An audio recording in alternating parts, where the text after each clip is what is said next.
Buenos días. Buenos días, hermanos.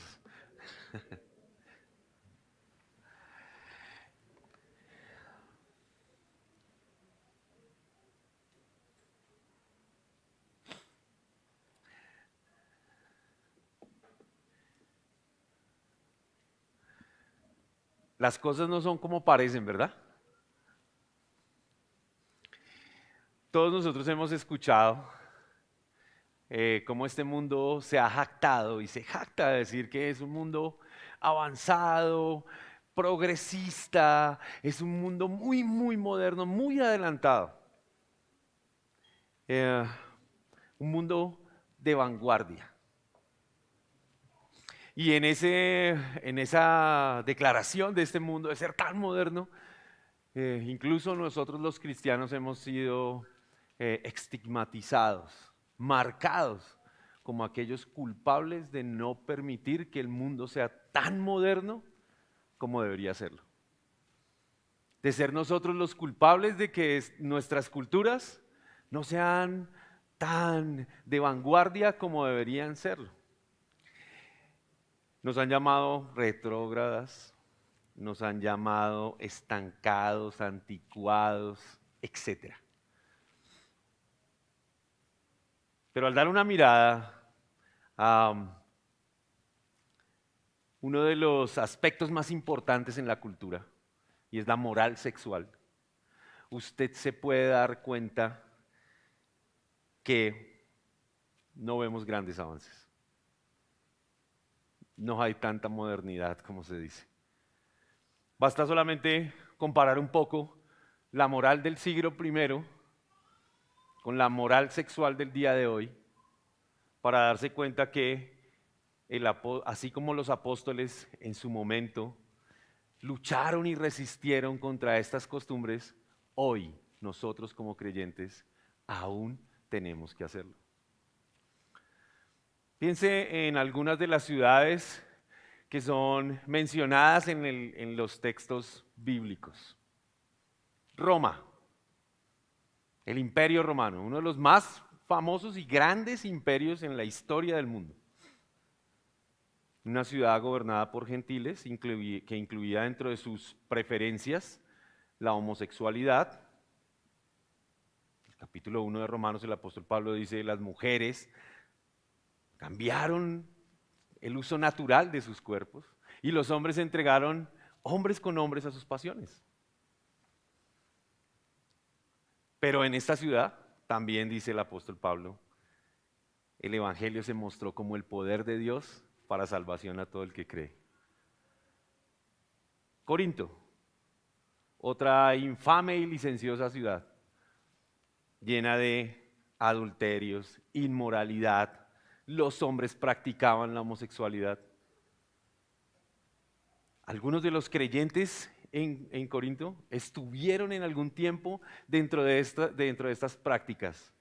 Pero también dice Hechos 18:8, también creyeron allí y fueron bautizados muchos de ellos.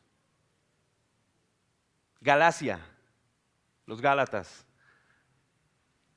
Gálatas 5 menciona que había inmoralidad sexual, impureza, sensualidad y orgías.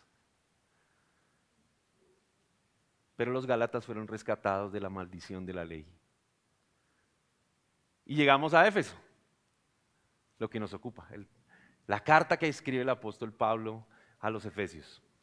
En Éfeso estaba el templo de la diosa Artemisa, un templo bien conocido, grande y hermoso, donde había una esfinge horrible que se adoraba de esta diosa. Pero dentro de este templo también se cree que habían algunas prácticas como la prostitución religiosa.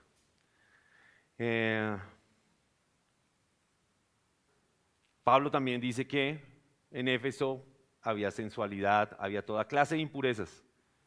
Pero también el apóstol Pablo, ya lo hemos leído en el primer capítulo, cuando ora por los creyentes en Éfeso, dice que él está maravillado por su fe y por su gran amor por los santos. En todos estos casos, hermanos, observamos que el llamado de Dios por medio del apóstol fue a apartarse de toda clase de inmoralidad sexual, de obscenidades, de vulgaridades y de demás actitudes que no dan cuenta de nuestra nueva naturaleza, de esa naturaleza con la que hemos sido revestidos ahora. La razón principal, y como lo vamos a ver en el transcurso del sermón, es porque la nueva naturaleza se opone a esa vieja naturaleza, eso es obvio. Pero Él lo hace a través de comparar las tinieblas y la luz, diciendo que no hay comunión entre ellas y llamándonos a recordar y a comprender que nosotros vivimos llenos del Espíritu Santo, lo cual nos recuerda la imagen de Dios impresa en nosotros, lo cual nos recuerda que somos hijos de luz, como veremos en el desarrollo del texto, y también nos recuerda que solamente nosotros, quienes conocemos al Padre, siendo hijos de luz, podemos ser imitadores de Él, como ya hemos visto. El amor, hermanos, el amor se opone a toda inmoralidad sexual. Y acompáñenme, hermanos, a leer Efesios 5 y vamos a retomar desde el verso 1 hasta el verso 21. Dice de la siguiente forma, entonces el apóstol Pablo: sean pues imitadores de Dios como hijos y amados, y anden en amor, así como también Cristo les amó y se dio a sí mismo por todos nosotros, ofrenda y sacrificio a Dios como fragante aroma. Pero que la inmoralidad y toda impureza o avaricia ni siquiera se mencionen entre ustedes, como corresponde a los santos. Tampoco haya obscenidades, ni necedades, ni groserías que no son apropiadas, sino más bien acciones de gracias. Porque con certeza ustedes saben esto, que ningún inmoral, impuro o avaro que es idólatra tiene herencia en el reino de Cristo y de Dios. Que nadie los engañe con palabras vanas, pues por causa de estas cosas la ira de Dios viene sobre los hijos de desobediencia. Por tanto, no sean partícipes con ellos, porque antes ustedes eran tinieblas, pero ahora son luz en el Señor. Anden como hijos de luz, porque el fruto de la luz consiste en toda bondad, justicia y verdad. Examinen qué es lo que agrada al Señor y no participen en las obras estériles de las tinieblas, sino más bien desenmascárenlas.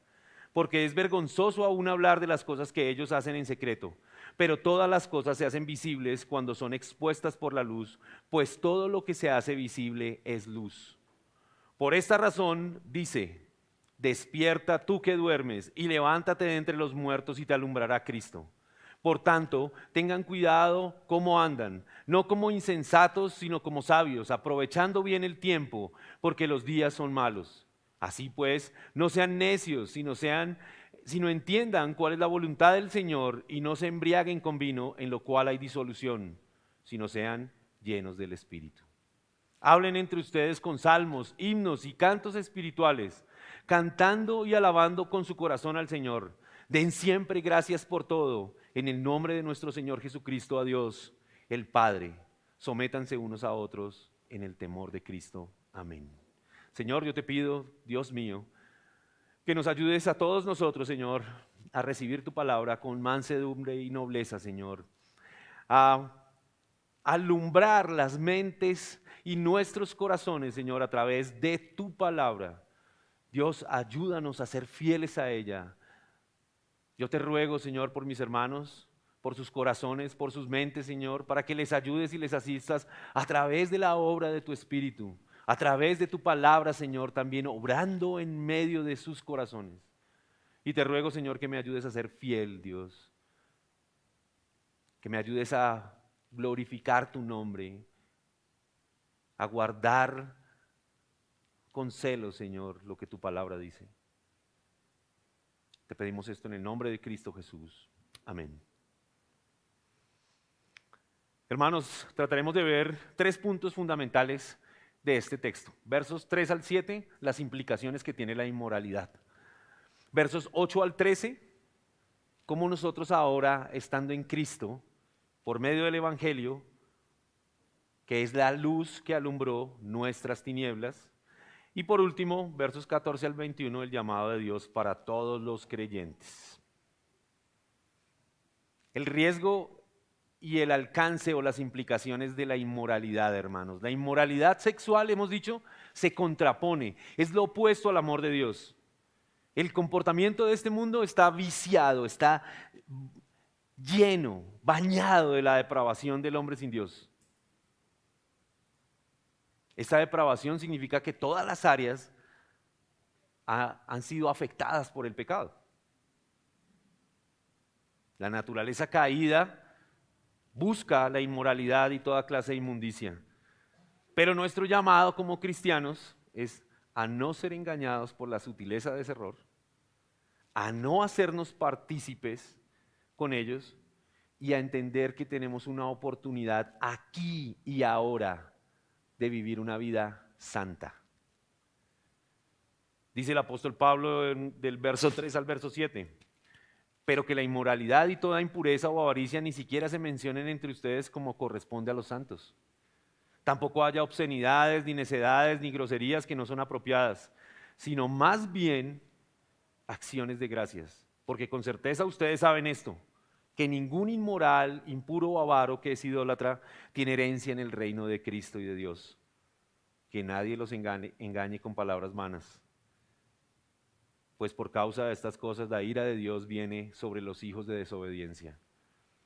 Por tanto, no sean partícipes con ellos. Y podemos observar, hermanos, en estos primeros versos que el apóstol Pablo, por medio de una serie de términos que menciona, dice inmoralidad, impureza, avaricia, le suma luego obscenidades, necedades y groserías.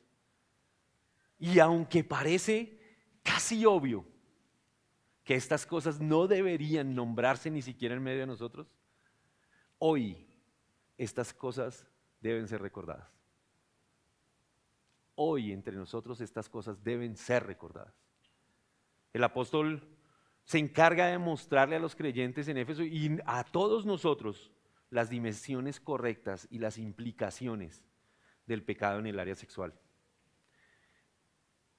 El apóstol tiene la intención de llevar a todos a comprender que no solo las debilidades físicas consumadas de la carne son un problema, sino que la impureza ha contaminado palabras, pensamientos, deseos, pasiones. El problema no es un problema de conducta. El problema no es un problema de las cosas que hacemos. El problema es un problema de nuestro corazón. Para esa época en la que el apóstol Pablo trata con este tema, los gnósticos eran un grupo influyente en el pensamiento de la época, ¿verdad? Ellos planteaban que los pecados corporales podrían cometerse sin impunidad, es decir, sin que afectara de alguna manera el alma de la persona, sino que estaban libres de cualquier condenación. Eran solamente pecados de la carne, pero el alma era pura, así que no había problema. Hermanos, hoy en día todavía hay muchos de esos engañadores en medio de la iglesia. Parece un absurdo, pero es así. Hay muchos hombres que enseñan que Dios es demasiado bueno, que Dios es demasiado amoroso para condenar a alguien. Algunos hombres dicen, Dios aborrece el pecado, pero no al pecador. Algunos plantean que todos los hombres pueden hallar salvación, aún sin arrepentirse de sus pecados. Pero estos términos que utiliza el apóstol Pablo definitivamente nos ayudan a ver que no es así, pero además que están relacionados estrictamente con el tema moral y sobre todo en el área sexual. Pablo utiliza la primera parábola, inmoralidad, del griego porneia, de donde proviene nuestra palabra pornografía. que está relacionada con la inmoralidad sexual. También usa el término obscenidades o palabras deshonestas. Este proviene de un término griego que alude a palabras bajas, rastreras, vergonzosas. Y utiliza otra palabra más, groserías, o en el original, truanerías. Y esta es una actitud que debe ser contemplada cautelosamente, porque en el original no es negativa, es positiva. El truán era una persona que podía responder rápidamente a algo. El asunto es que aquí está relacionado con aquel que puede responder rápidamente a algo de manera vulgar, grosera, con doble sentido. Inclusive estaba relacionado con algo cómico. ¡Qué casualidad! Que el humor por estos días no puede ser más inmundo. No puede estar basado en más groserías, palabras de doble sentido.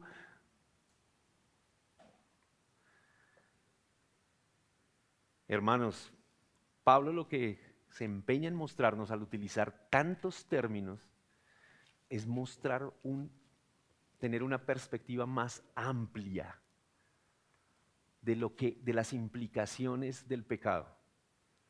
El pecado en todas sus dimensiones. Actos obscenos, palabras vulgares, rapidez para pensar de manera inadecuada. Todo el hombre afectado. Hay que aclarar algo, hermanos. La sexualidad no es un pecado. Dios mismo instituyó la sexualidad. Lo hizo como un beneficio, como una bendición, pero dentro de sus propias estipulaciones. Dentro del matrimonio, sí, pero aún dentro del matrimonio de una manera ordenada, de una manera no vergonzosa. Tampoco es pecado divertirse ni reírse. Pablo no quiere decir eso. Pablo lo que está mostrando es una actitud aún mayor. El pecado está contaminando todas esas cosas. Y hay una palabra que tenemos que resaltar aquí dentro de esto que dice el apóstol Pablo, que pareciera no concordar con lo que viene hablando, y es avaricia. Cuando uno escucha acerca de la palabra avaricia, uno inmediatamente lo relaciona con la codicia material por los bienes, por el dinero, ¿verdad? La escritura inclusive habla del hombre avaro, del que desea más cosas materiales de las que pudiese llegar a tener o necesitar tener. Pero en este caso, al estar dentro de estos términos, nos ayuda a entender un poco por qué son tan perversos. Porque es que el hombre ha llegado a desear de una manera exagerada la inmundicia sexual por causa de su corazón no arrepentido. Por causa de su corazón pecaminoso, el hombre se ha convertido en un avaro en estas cosas. Anhela y desea estas cosas. Y hay que tener cuidado, hermano. Estas prácticas son totalmente incorrectas. La razón por la que son incorrectas es fundamentalmente porque se oponen al amor. Se oponen al amor que Dios ha instituido. Estas prácticas solamente buscan autosatisfacción. El adulterio, la fornicación y toda clase de inmundicia sexual es una forma de amor egoísta. Es una forma de amor que solo busca el beneficio personal. Realmente es una falsificación del amor, porque el amor no es así. Y estas prácticas son tan peligrosas, y el apóstol Pablo considera que son tan peligrosas para todos nosotros, que cuando se dirige a los corintios, les dice, huyan de la fornicación. 1 Corintios 6, versos 18 al 20, el apóstol Pablo dice, huyan de la fornicación, todos los demás pecados que un hombre comete están fuera del cuerpo, pero el fornicario peca contra su propio cuerpo. Y en el verso 20 nos recuerda la razón por la que debemos huir, porque ustedes han sido comprados por un precio. En un sentido, Pablo, inspirado por el Espíritu Santo, invita a todos los creyentes en Éfeso y también a nosotros mismos a huir de todo pecado de índole sexual, pues este destruye de una manera como ningún otro al hombre. Y piense por un momento, hermano, en las implicaciones que tiene tal vez uno de los más comunes y frecuentes pecados dentro de nuestras sociedades actuales y supermodernas, la homosexualidad. Tal vez es el pecado que ahora más en boca está, ¿verdad? Por causa de todos estos movimientos progresistas, etc. La homosexualidad no es solamente la homosexualidad en sí. Conlleva una actitud promiscua. Y es verdad, hermanos. Conlleva además de eso algunas otras perversiones mucho más oscuras que ni siquiera quisiéramos nombrar en medio nuestro hoy. Cosas inmundas. Pero estos hombres también están expuestos en razón a todas esas inmundicias a mayores problemas, enfermedades de contagio sexual que no tienen cura, etc. Recientemente, la viruela del mono, se determinó que en un mayor número de probabilidades, tan alto que prácticamente se hizo un cerco, solamente se contagian por vía sexual y principalmente los homosexuales, en relaciones homosexuales. El SIDA, y bueno, ya conocemos todas estas cosas. Pablo tal vez se está refiriendo a ese daño tan terrible que se puede causar en el cuerpo y que en su momento, porque ya estas prácticas existían al momento de escribirse esta carta, así que no son ningún avance, sino son una prolongación de la perversión del hombre del primer siglo. Pero hermanos, el daño que causan estas inmoralidades y perversiones es aún mayor, deteriora la perspectiva del hombre, acaba con la relación que el hombre puede tener con Dios, impide que lo vean de esa manera, porque el Señor ha instituido por medio de su palabra que esto es inmundo, que ni siquiera se debería nombrar en medio nuestro.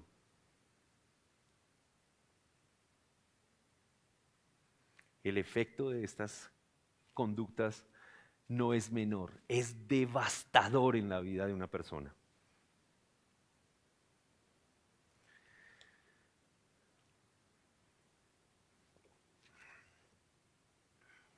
El ejemplo del amor de Cristo, hermanos, que nos amó sacrificialmente, que no se aferró a ser Dios, sino que se entregó a sí mismo en la cruz, nos ayuda a entender que el verdadero amor solo es posible por medio del ejemplo de Cristo. Él nos ha dejado su ejemplo para imitarlo. Necesitamos imitarlo en nuestras relaciones. Necesitamos imitarlo en nuestras relaciones, no ser como este mundo. Necesitamos ser como Cristo, en pureza, en santidad, en nobleza. Necesitamos ser como Cristo en nuestros matrimonios, en nuestras relaciones interpersonales. Necesitamos amarnos, mencionábamos en el retiro, como Cristo nos amó. Necesitamos andar en amor. La razón por la que necesitamos eso es porque cada vez que lo ejercitamos, cada vez que lo hacemos, tenemos la necesidad de mirar a Cristo como el ejemplo. La razón por la que lo hacemos es que cada vez que necesitamos amar a alguien, necesitamos ver a Cristo, necesitamos ver a nuestro Salvador para amar, para imitar.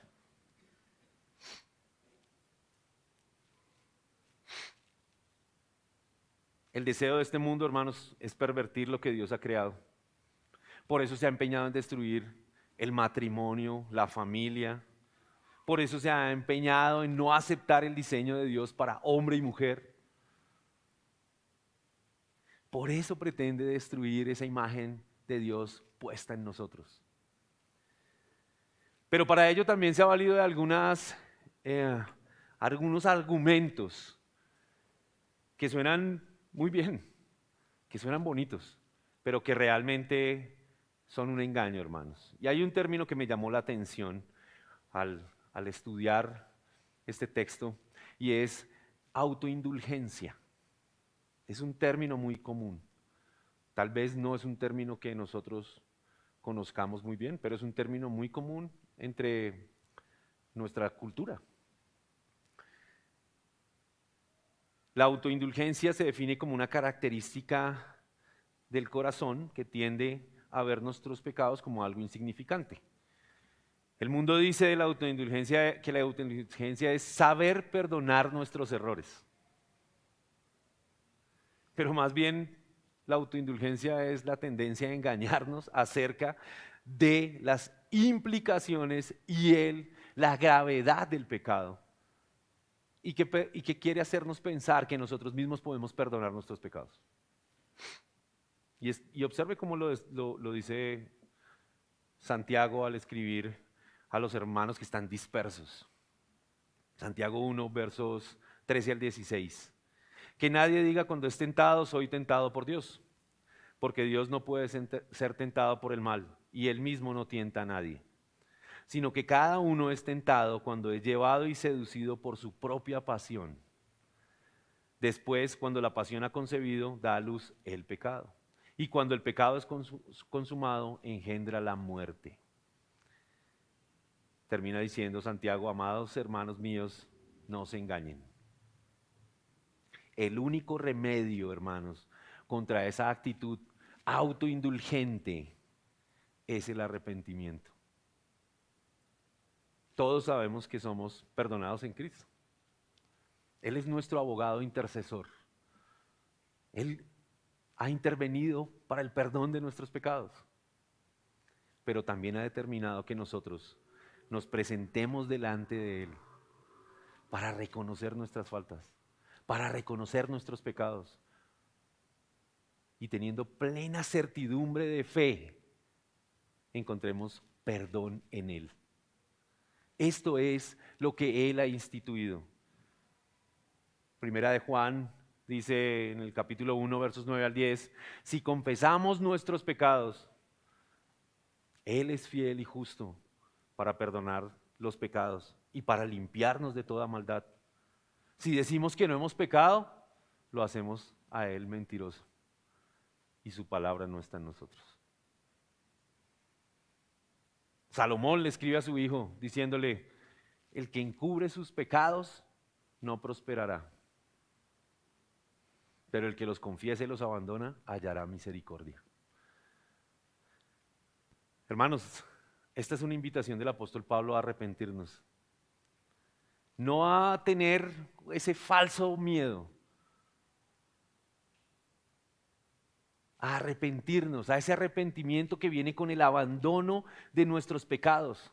Y el Señor nos ayude, porque el apóstol también sabe que esta no es una actitud fácil, sencilla. Pero el hecho de que no sea fácil, que no sea sencillo, no deja de hacerlo necesario para nuestras vidas. Pero por último, en estos primeros versos, el apóstol también dice, no se hagan partícipes. Y el término más bien sería cómplices con ellos. No se hagan cómplices con ellos. Pablo concluye que dado que nosotros ahora entendemos las implicaciones de estas acciones, que hemos entendido la gravedad de las consecuencias, debemos abstenernos en nuestro corazón de pensar tan siquiera en estas cosas, pero que también a aquellos que no han entendido, nosotros debemos no, dice el apóstol, ni siquiera meternos, ni tener como alguna clase de cercanía con ellos, sino dice, no, no sean cómplices de ellos. Pablo no está prohibiendo contacto con estos hombres, sino de qué manera el evangelio podría llegar a ellos. O si no, inclusive nosotros mismos tendríamos que estar fuera de este mundo para poder no tener contacto con ellos. Lo que Pablo advierte es esa actitud cómplice, esa actitud silenciosa ante el pecado. Cuando alguien le cuenta un chiste de doble sentido, que usted no solo se ríe, sino que no le recuerda que está mal. Recientemente, esta semana me sucedió algo providencial. Tuve que salir en un Uber. Y el Uber lo conducía una mujer. El trayecto era corto, gracias a Dios. Pero esta mujer empezó a tener una actitud que a mí me incomodó. Y empezó a utilizar algunas palabras no solo de grueso calibre, sino de doble sentido. Yo estaba estudiando ese texto. No pude ni reírme porque me causó tanta molestia que tuve que decirle, perdóneme, soy un hombre casado, soy un hombre cristiano y todo lo que usted está diciendo me tiene muy disgustado. Por favor, o tenemos una conversación en donde yo pueda predicarle el evangelio o más bien guardemos silencio.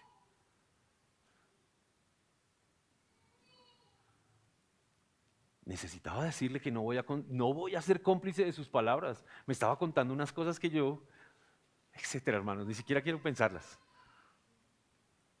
No quiero ser cómplice de sus pensamientos siquiera.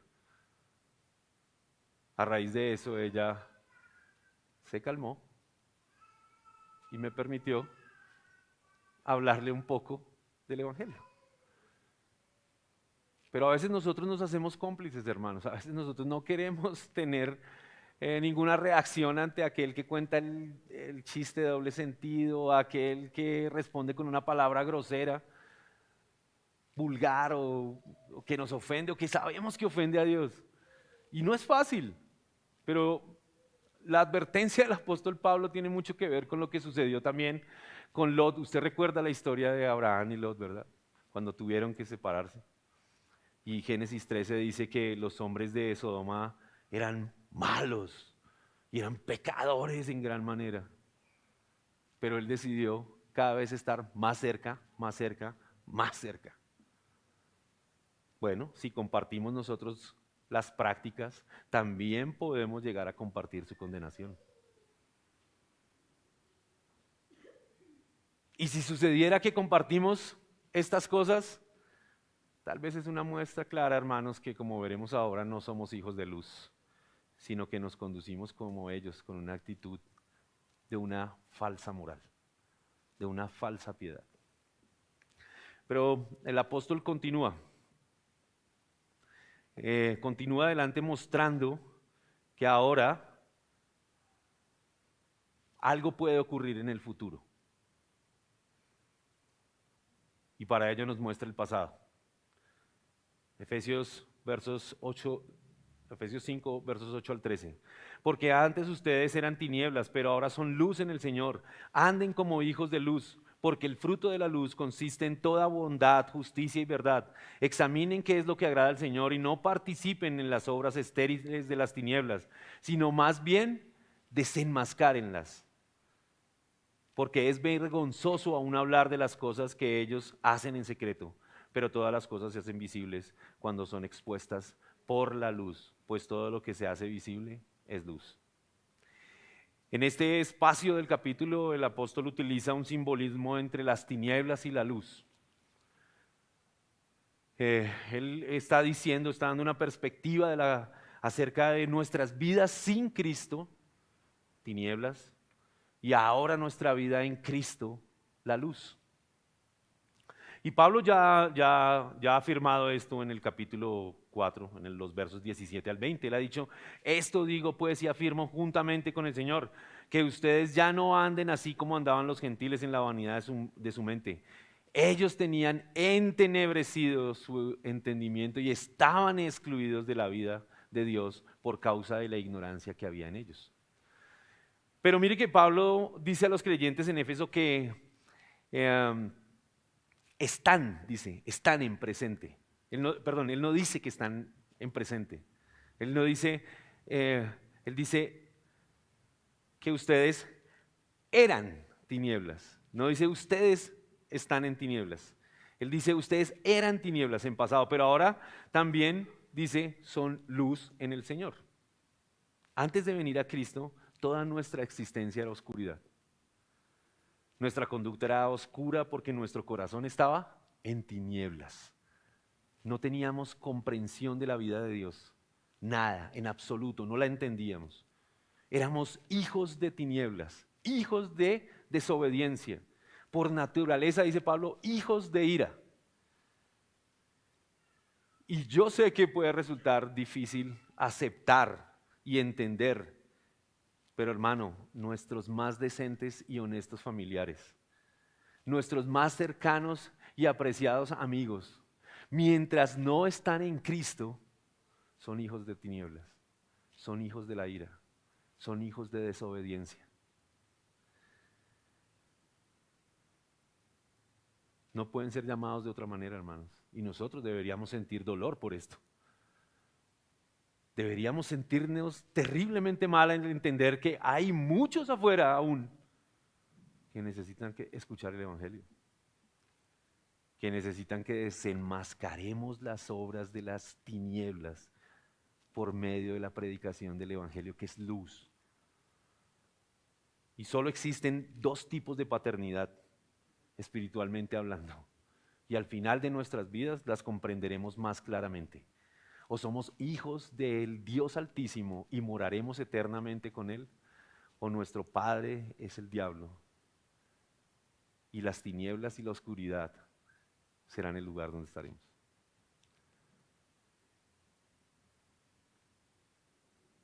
El Evangelio, hermanos, vino para darnos luz, para hacer luz. Vino a traer la promesa del Padre. Y observe cómo lo dice el profeta Isaías en el capítulo 9, versos 2 y versos 6 y 7. Isaías dice, el pueblo que andaba en tinieblas ha visto gran luz. A los que habitaban en la tierra de sombra de muerte, la luz ha resplandecido sobre ellos. Y más adelante en el verso 6 dice, porque un niño nos ha nacido, porque un hijo nos ha sido dado, y la soberanía reposará sobre sus hombros. Se llamará su nombre admirable, consejero, Dios poderoso, Padre eterno, príncipe de paz. Hermanos, el Evangelio es luz para nuestras vidas. Pero también ahora somos luz en el Señor, dice el apóstol Pablo. Y Pablo está reafirmando algo que el Señor ha dicho. Juan 8:12. Jesús les habló otra vez diciendo, yo soy la luz del mundo. Y el que me sigue no andará en tinieblas, sino que tendrá la luz de la vida. Y también lo afirma en Mateo 5:14 cuando dice, ustedes son la luz de este mundo.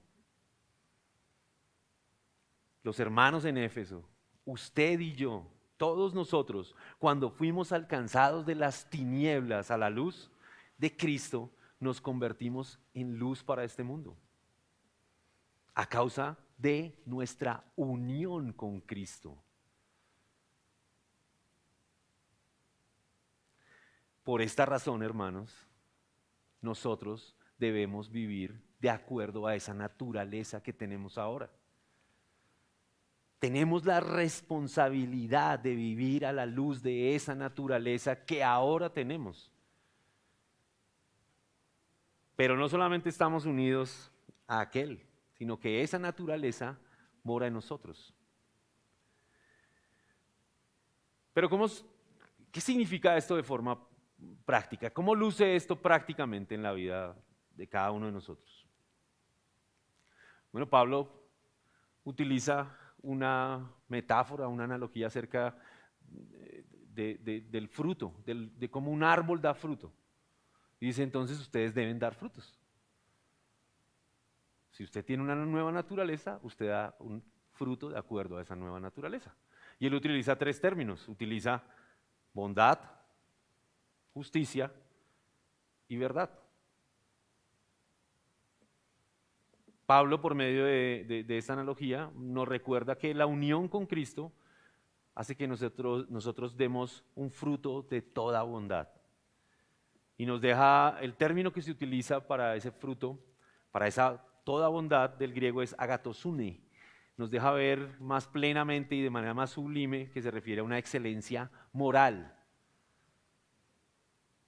que es una bondad que es realmente hacer lo bueno para otra persona de manera sacrificada. No es solamente hacer lo bueno, sino hacerlo de una manera sacrificada, tal como Cristo hizo por nosotros. Habla también de un fruto de justicia y debemos recordar que la fe es contada por justicia. La Escritura lo dice. Pero también nos recuerda que no es nuestra justicia la que nos es imputada, sino es la justicia de Cristo. Nosotros tenemos una naturaleza que es Cristo mismo. Por eso nuestra identidad está en Cristo. Por eso nuestros frutos son como los frutos que Cristo ha dado, guardando las proporciones. Todos estos frutos, hermanos, nos dan cuenta de la profundidad de la unión que tenemos con Cristo. No es posible que una persona se haga llamar cristiano, lo hemos dicho muchas veces, lo hemos escuchado varias veces, y esta persona no dé ningún fruto como los de Cristo, no dé ningún fruto como los que la Escritura nos enseña. Eso no es posible. No es posible que nuestros frutos sean tampoco las obras infructuosas de las tinieblas, ¿verdad? Pero también debemos decir que no es posible andar a la luz, gozar de la luz, ser beneficiarios de la luz, sin adoptar una posición frente a aquellos que viven en oscuridad. El verso 11 nos deja ver 2 posibles acciones. El verso 11 dice, y no participen en las obras estériles de las tinieblas, sino más bien desenmascárenlas. Ya dijimos por un lado que no seríamos cómplices, pero ahora dice que estamos llamados a desenmascarar estas obras. Estamos llamados a mostrar lo que en verdad esas obras son, a resistir por medio del Evangelio el engaño de esas obras de las tinieblas. Hermano, estas obras merecen ser denunciadas, porque muchos están siendo engañados.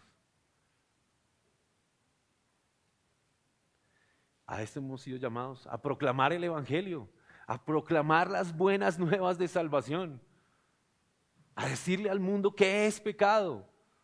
No tenemos por qué temer llamar a aquellas cosas como lo que son.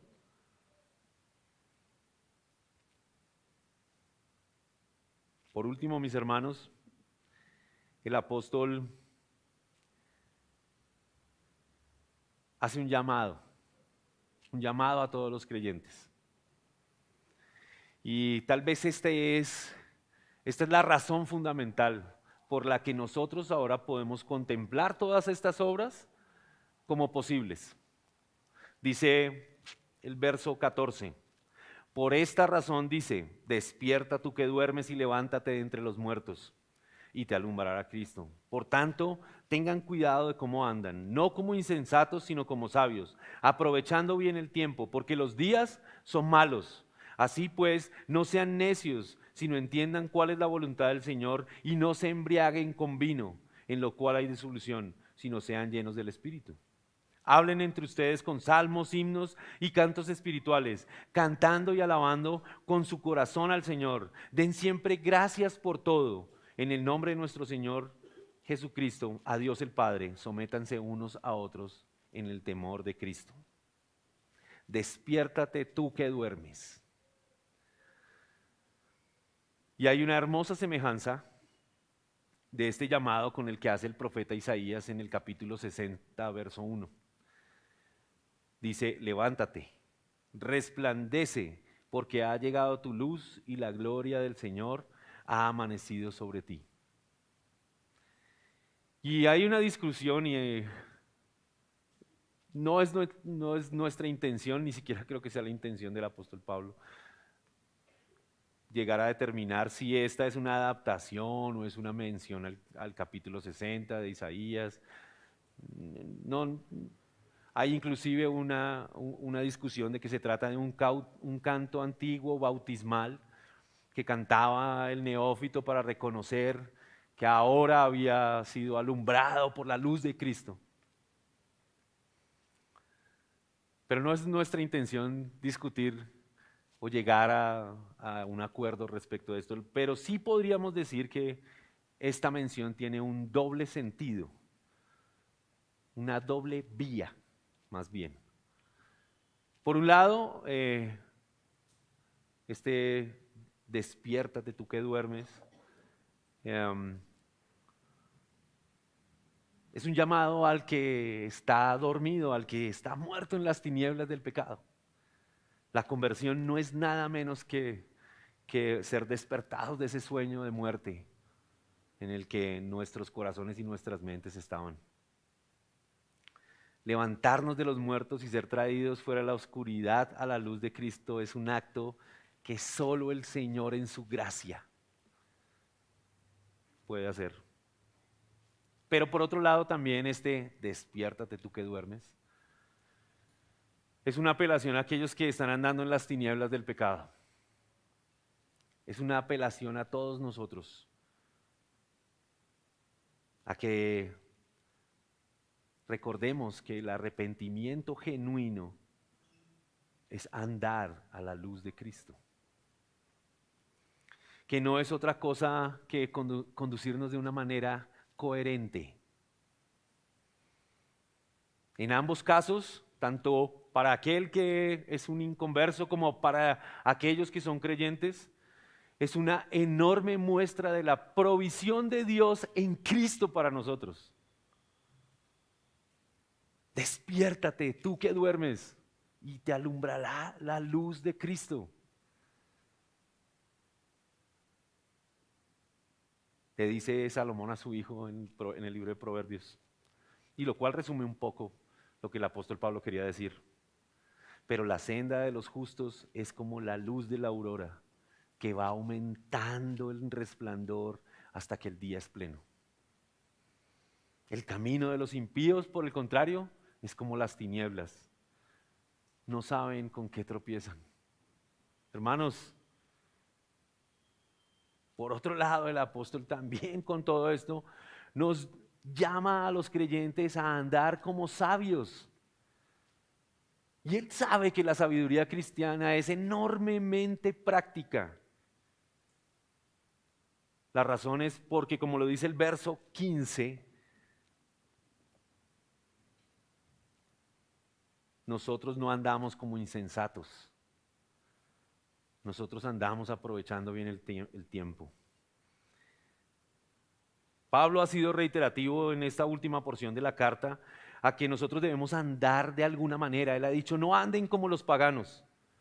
Ha dicho, no anden en la carne ni de acuerdo con este mundo. Por el contrario, él ha dicho, anden dignamente, anden de acuerdo al llamado con el que ustedes han sido traídos. Anden como hijos de luz, anden como hijos amados. El apóstol está llamándonos a tener cuidado de nuestra vida cristiana. Y esto es algo que usted sabe hacer perfectamente. Esto es algo que no es nuevo para usted. Tener cuidado de usted, esto no es nuevo. Usted se preocupa por cómo se viste, usted se preocupa por lo que se pone, ¿Usted se preocupa por lo que come? ¿Usted se preocupa por su apariencia? Esto no es nuevo, pero ahora debemos ocuparnos de lo que es importante. Nuestra vida cristiana, cómo nos conducimos de forma cristiana. Eso es importantísimo, hermano. Eso es más importante que la ropa, que la apariencia. Luego el Señor no tiene cuidado de nosotros.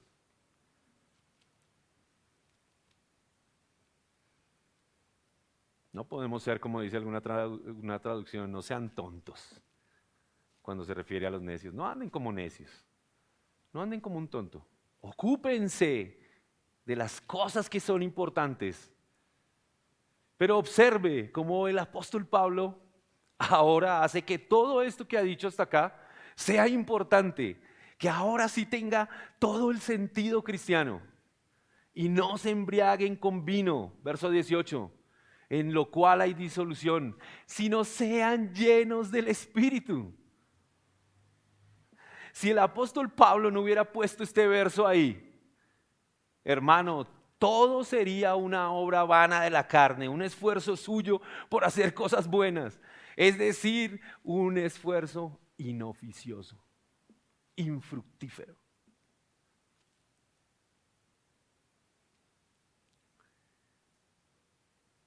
Pablo dice esto porque sabe que nosotros no podemos solos. Pablo sabe que necesitamos estar llenos del Espíritu.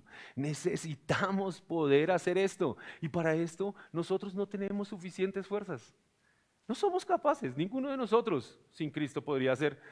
Aún vemos hermanos en la calle, hombres que se comportan honestísimamente bien, que se conducen de una moral, con una moral íntegra y respetable.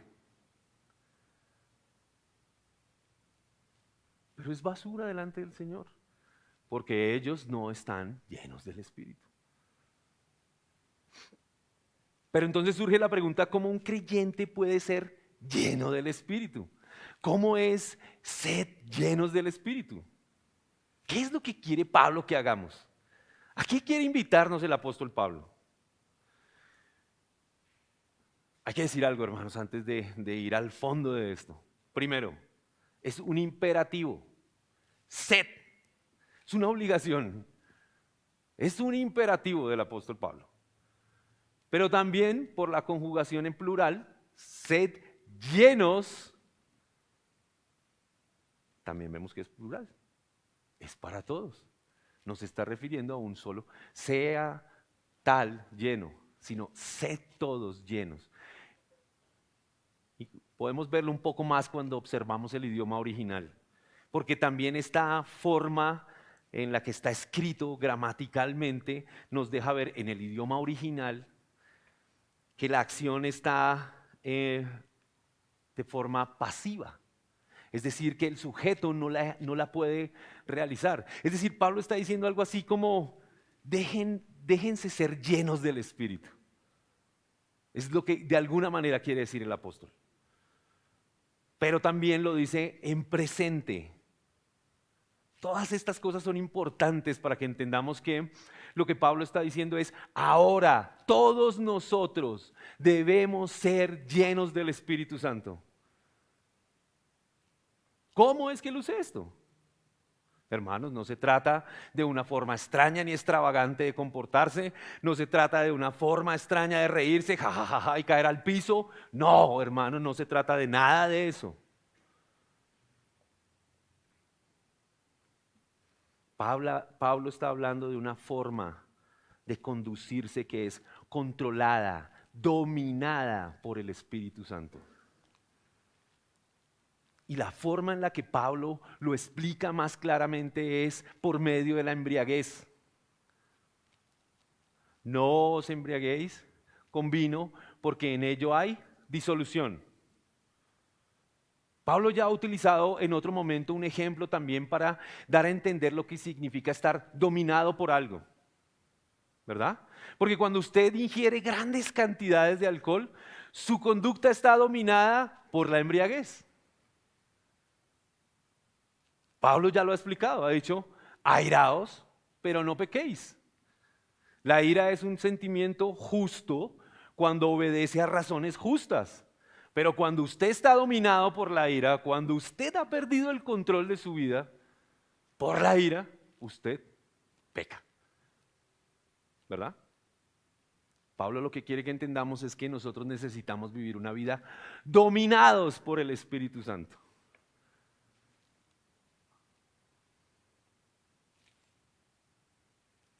Dice el pastor Sugel Michelén al respecto. Perdón, se me acabó el tiempo. Así como la bebida afecta la mente, el corazón, la voluntad, así debemos ser afectados por el Espíritu en nuestra mente, en nuestro corazón y en nuestra voluntad. Esa es la similitud entre la borrachera y la llenura del Espíritu Santo. Una forma clara de ser lleno del Espíritu Santo y que aparece dentro de las escrituras que Pablo le hace, muy parecida a la carta que escribe a los Efesios, está en la carta que le escribe a los Colosenses. Estas dos cartas guardan tremendas similitudes. Hay temas muy comunes en una y en otra. Pablo dice, Colosenses 3:16, que la palabra de Cristo habite en abundancia en ustedes, con toda sabiduría, enseñándose y amonestándose unos con otros, con salmos, himnos y canciones espirituales y cantando a Dios con acción de gracias en sus corazones. Y observe la similitud entre el texto de Colosenses y el de Efesios. Si nos dice, sean llenos del Espíritu, hablen entre ustedes con salmos, himnos y cantos espirituales, cantando y alabando con su corazón al Señor. Den siempre gracias por todo en el nombre de nuestro Señor Jesucristo, a Dios el Padre. Ser llenos del Espíritu es estar llenos de su palabra, es estar llenos del consejo santo de Dios, es estar dominados por su palabra.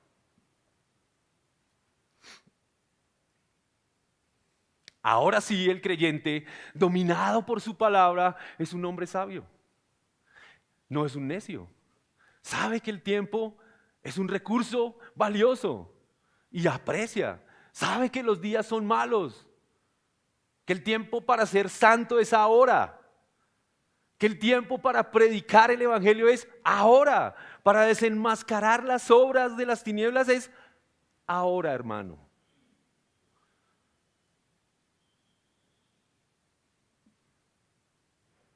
Por último, hermanos, esta es la manera en que conocemos la voluntad del Señor. Por su palabra. Nuestro mismo Señor Jesucristo dijo, hágase tu voluntad y no la mía. Nosotros mismos debemos dejarnos dominar por la voluntad del Padre a través de la llenura del Espíritu, que no es otra cosa que una tremenda llenura de su palabra. Hermano, las Escrituras son la revelación de quién es Dios, de su plan maravilloso para con nosotros, la muestra de quién es Cristo. Son el sustento y el soporte para cada creyente, son suficientes, inequívocas, inerrantes. Son la forma en la que somos edificados y llevados a madurez. La sabiduría, hermanos, que nos invita a tener el apóstol Pablo está basada en el conocimiento de las Escrituras. El temor del Señor es el principio de la sabiduría, dice Proverbios. Por eso Pablo termina diciendo, sujétense unos a otros en el temor de Cristo. Pablo tiene un tremendo aprecio y un entendimiento claro de la unión de Cristo y de Dios. Por eso no tiene temor de decir, sujétense unos a otros en el temor de Cristo. Este es el principio de la sabiduría, el temor de Dios. Hermanos, podemos concluir entonces que nuestra conducta en medio de este mundo está sujeta a la unión con Cristo. Una unión en donde somos dominados, llenos totalmente por el Espíritu Santo, el cual nos guía a toda verdad, el cual nos permite vivir una vida de acción de gracias, glorificando el nombre del Señor, no con un miedo, sino con ese temor reverente. Hermanos, Pablo está haciendo una declaración profunda de que nuestras vidas deben honrar el enorme precio por el cual pagó nuestro Señor. Un precio para traernos de las tinieblas a la luz, de la muerte a la vida. Solo en Cristo estamos capacitados para vivir esta clase de vida, hermanos. Para vivir una vida espiritual. El Señor ha puesto un sello. ¿Usted lo recuerda en el primer capítulo de Efesios? Él ha dicho, Él ha puesto su espíritu como un sello, como garantía de la herencia que recibiremos. Por eso podemos vivir nosotros esta clase de vida, hermanos. Ninguno tiene la fuerza suficiente, ninguno de nosotros tiene la fuerza suficiente, pero tenemos un sello, nos han sido dadas las arras, la garantía. Yo no sé si a usted le parece increíble, pero yo me siento gozoso de que el Señor haya hecho esto. Me he quitado un peso de encima. Ya no tengo que correr por esto. Yo solamente quiero que el Señor llene nuestras vidas una y otra y otra y otra vez con su palabra y descansar en Él. Oremos, hermanos.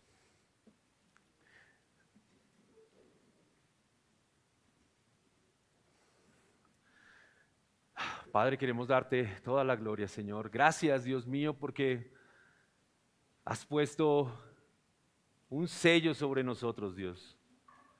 Has puesto tu palabra, Señor, en nuestros corazones. Señor, y ahora nos podemos rendir a ti. Gracias, Dios mío. Gracias, Dios mío. Nuestros corazones se llenan de regocijo, de gozo al saber, Dios mío, que tu obra ha sido cumplida, Señor. Que ahora hemos sido traídos de las tinieblas a la luz. Que ahora hemos sido traídos de la muerte a la vida, Señor. Que ahora podemos vivir una vida que te honre, Señor. Que podemos vivir una vida, Señor, que te dé a ti toda la gloria, Señor. Y aún que nos has dado las fuerzas en esta vida espiritual que tenemos ahora para vivir esa clase de vida, Señor. Gracias, Señor, por tu palabra. Gracias por tu obra, Señor.